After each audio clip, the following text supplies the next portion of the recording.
Hello बच्चों, good morning. आज हम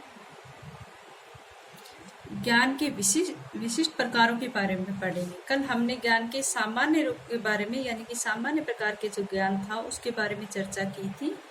आज हम विशिष्ट ज्ञान के प्रकारों के बारे में पढ़ेंगे, जिसमें विशिष्ट ज्ञान के प्रकार जो हैं वो कौन से होते हैं। ज्ञान के स्रोत के आधार पर ही ज्ञान के विशेष प्रकारों को लिया गया है। अब वो ज्ञान को कौन कौन से होते हैं, किस किस कितने प्रकार के होते हैं, ये 7 प्रकार के होता है ये ज्ञान। जिसमें सबसे पहले है आप्तवचनात्मक या अधिकारात्मक ज्ञान। आप्तवचनात्मक या अधिकारात्मक ज्ञान। दूसरा है इसमें प्रयोग या सूझबूझ पर आधारित ज्ञान। तीसरा है तर्क संगत ज्ञान।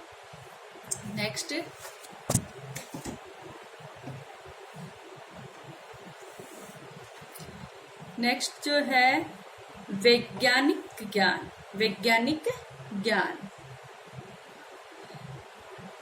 5वें नंबर पर है क्रियात्मक ज्ञान। और 6ठे नंबर पे आता है सहज बोध अथवा अंतः प्रज्ञात्मक ज्ञान। 7वें नंबर पर आता है श्रुति ज्ञान।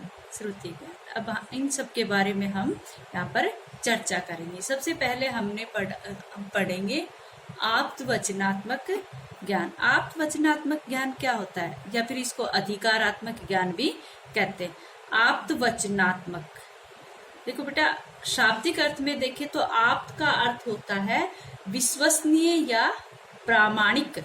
विश्वसनीय या प्रामाणिक यानी कि वह ज्ञान जो किसी व्यक्ति के कथनों, लिखित विचारों या किसी वैज्ञानिकों की खोजों या उनके द्वारा दिए गए तथ्यों या विशेषज्ञों के विचारों द्वारा प्राप्त किया जाता है।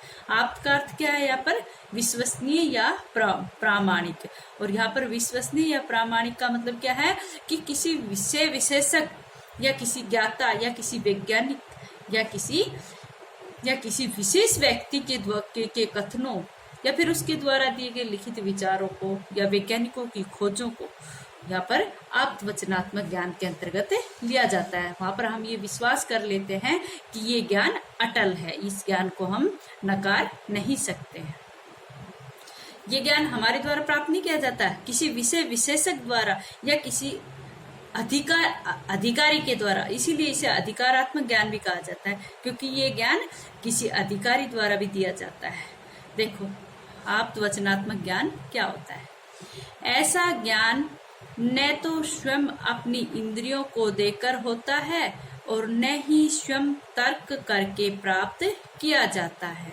यानी कि आप्तवचनात्मक वह ज्ञान है जो न तो हमारी इंद्रियों के अनुभव द्वारा प्राप्त कर सकते हैं और न ही हम स्वयं तर्क करके प्राप्त कर सकते हैं, बल्कि यह ज्ञान दूसरे के वचनों पर विश्वास करके प्राप्त किया जाता है। दूसरे के वचनों पर, चाहे वो विषय विशेषज्ञ हो या चाहे कोई वैज्ञानिक हो या कोई अनुसंधान करता हो। अनुसंधान पर आधारित ज्ञान भी इसी प्रकार का ज्ञान होता है, क्योंकि ये जो ज्ञान है उस अनुसंधानकर्ता के द्वारा प्रमाणित या प्रतिपादित किया हुआ ज्ञान, और हमें तो उस पर अंधाधुंध विश्वास करना होता है। जैसे हम सभी मान लेते हैं कि जो हमारी पृथ्वी जो है वो सूर्य के चारों ओर चक्कर काटती है। तो इस बात में भी हम क्या साबित करते हैं? तो हम ब्रह्मांड में गए और न हमने देखा है, लेकिन कोई तो विशेषज्ञ था, कोई तो अनुसंधान करता था जिसने इस बात को प्रमाणित करके दिखाया है, और वो हमारे लिए वो ज्ञान विश्वसनीय हो गया, इसलिए हम उस पर विश्वास कर लेते हैं। आगे देखो, इस प्रकार का ज्ञान किसी न किसी अधिकारी द्वारा भी दिया जा सकता है, इसलिए इसे अधिकारात्मक ज्ञान भी कहा जाता है। बेटा, मैंने बताया ना, किसी विषय विशेषज्ञ, किसी वैज्ञानिक या किसी अनुसंधानकर्ता द्वारा ये ज्ञान दिया जाता है, या किसी बड़े अधिकारी द्वारा। अधिकारी का मतलब यार नेता लोगों से नहीं है। अधिकारी का मतलब जो इस चीज का ज्ञाता हो, उसके लिए आया है अधिकारी शब्द। अधिकारी द्वारा दिया जाता है, इसलिए इसे अधिकारात्मक ज्ञान कहा जाता है। आगे देखो, इतिहास, भूगोल, विज्ञान तथा अन्य सभी पुस्तकों का ज्ञान या उस पुस्तकों में जो सामग्री है वो आप्तवचनात्मक ज्ञान का उदाहरण है, यानी कि किसी दूसरे व्यक्ति द्वारा प्रतिपादित वो ज्ञान है। इतिहास में, भूगोल में, विज्ञान में हम सब अंधाधुंध विश्वास कर लेते हैं क्योंकि वो हमारे द्वारा साबित नहीं है, फिर भी हम उस पर विश्वास कर रहे हैं क्योंकि वो किसी विशेषज्ञ के द्वारा या किसी अनुसंधानकर्ता के द्वारा साबित किया हुआ है। इसलिए इतिहास, भूगोल, विज्ञान तथा अन्य सभी पुस्तकों का ज्ञान या उसमें सामग्री, उसकी सामग्री आप्तवचनात्मक ज्ञान का उदाहरण है। जैसे यहाँ पर उदाहरण दे रखा है मैंने, जैसे पृथ्वी सूर्य के चारों ओर चक्कर काटती है, जैसे ऊपर उछाली हुई प्रत्येक वस्तु नीचे गिरती है। कोई भी वस्तु हम ऊपर उछालते हुए वापस पृथ्वी पर गिरती है, किसके सिद्धांत के अनुसार? न्यूटन के सिद्धांत, गुरुत्वाकर्षण बल के कारण। लेकिन हमने तो वहां पर करके नहीं देखा, लेकिन हम आज भी इस बात पर विश्वास करते हैं कि प्रत्येक चीज जो ऊपर उछालते हुए नीचे गिरती है और पृथ्वी सूर्य के चारों ओर चक्कर काटती है। नेक्स्ट है, ताजमहल शाहजहां ने बनवाया था। इस बात पर विश्वास करते हो? क्या आपने शाहजहां को देखा था? क्या बनाते हुए देखा? लेकिन हमें आज भी इस बात का विश्वास है, आज ये ज्ञान प्रतिपादित हो चुका है, प्रमाणित हो चुका है कि ताजमहल शाहजहां ने ही बनवाया था। ये था आपका आप्तवचनात्मक ज्ञान। नेक्स्ट,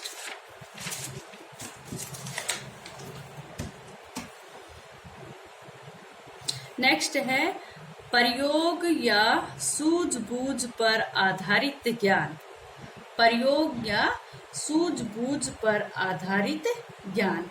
प्रयोग या सूझबूझ पर आधारित ज्ञान कौन सा होता है? ये जो प्रयोग करके देखते हैं या फिर हम उस पर अपने अनुभव करते हैं या उसका अवलोकन करते हैं या निरीक्षण करते हैं, वो प्रयोग या सूझबूझ पर आधारित ज्ञान होता है। देखो कौन सा होता है? वह ज्ञान जो मनुष्य अपने अनुभवों, निरीक्षणों और अवलोकन के आधार पर प्राप्त करता है, प्रयोग सिद्ध ज्ञान कहलाता है।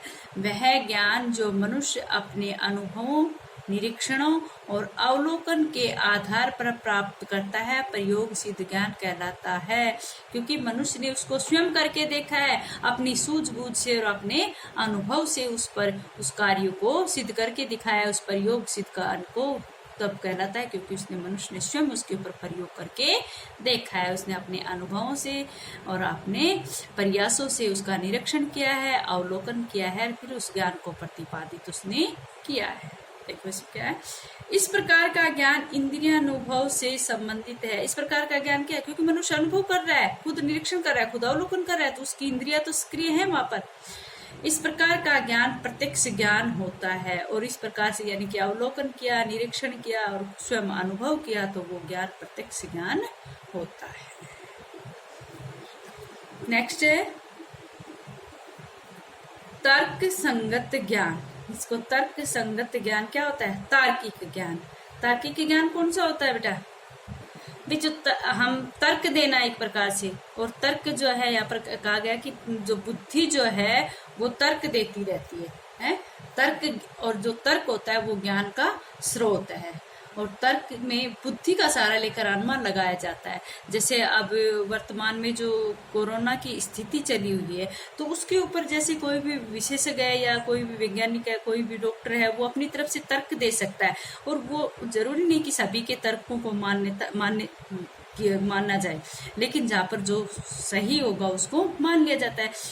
ग्लोबल वार्मिंग जैसी जो भी समस्या आती है उसमें विभिन्न विशेषज्ञ बैठते हैं, वैज्ञानिक बैठते हैं, कोई भी कमेटी वगैरह बनाते हैं, उसमें उन अनुभव से लोगों से अनुभव लिए जाते हैं, उनसे तर्क वितर्क किया जाता है।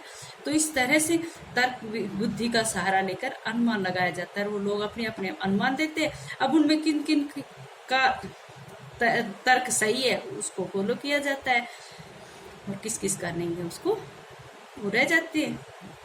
तो तर्क संगत ज्ञान, तर्क में बुद्धि का सहारा लेकर अनुमान लगाया जाता है। तर्क संगत ज्ञान क्या होता है?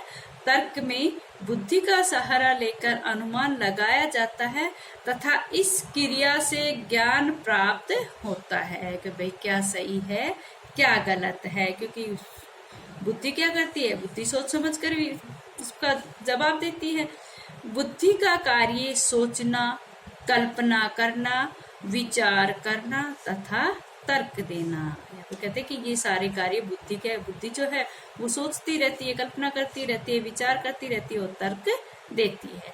इस प्रकार के ज्ञान की सहायता से हम वर्तमान के अलावा भूत एवं भविष्य से संबंधित ज्ञान भी प्राप्त कर सकते हैं, क्योंकि हमारा दिमाग जो है वो सोच समझ कर ही डिसीजन लेता है। हम विचार करते हैं, कल्पना करते हैं कि ऐसा सही है कि नहीं, और फिर सोच समझ कर ही उसके ऊपर हम तर्क देते हैं। तो इस प्रकार के ज्ञान की सहायता से हम वर्तमान के अलावा भूत और भविष्य से संबंधित ज्ञान भी प्राप्त कर सकते हैं। तर्क के अंतर्गत 2 विधियां होती हैं। तार्किक जो ज्ञान होता है उसमें 2 विधियों का प्रयोग किया जाता है बेटा। कौन कौन सी जिनका प्रयोग किया जाता है? वो है निगमन तथा आगमन। और निगमन और आगमन विधि मैंने पिछली बार आपको करवाई थी। यहाँ पर निगमन और आगमन का उदाहरण के तौर पे मैं आपको समझा देती हूँ। भाई जो तार्किक ज्ञान होता है वो किस तरह, जैसे आगमन में आप अनुमान लगाओ कि सड़क पर एक लड़का जा रहा था और बस आई और उसको कुचल गई। बाद में ये कहा गया कि उसने जो यातायात के जो नियम था उनका पालन नहीं किया। तो यहाँ पर पहले तो क्या हुई, घटना घटित तो हो गई और बाद में उसका नियम बताया जा रहा है। लेकिन और निगमन विधि में क्या होता है, पहले नियम दिया जाता है और बाद में उसको एक्सप्लेन किया जाता है। जैसे कि यातायात के नियम के बारे में पहले बता दे कि हमें सड़क के बाईं ओर चलना चाहिए, हमें सड़क चौराहे के ऊपर जब लाल बत्ती होने पर हमें रुकना चाहिए। ये सब उदाहरण पहले देते हैं, इसके बाद हम उसका यहाँ पर हम नियम पहले याद कराते हैं और बाद में उसके बारे में कहानी बनाते हैं या उसके बारे में विवरण करते हैं। तो वो निगमन विधि होती है। ठीक है, नेक्स्ट है वैज्ञानिक ज्ञान। वैज्ञानिक ज्ञान के बारे में हम कल पढ़ेंगे।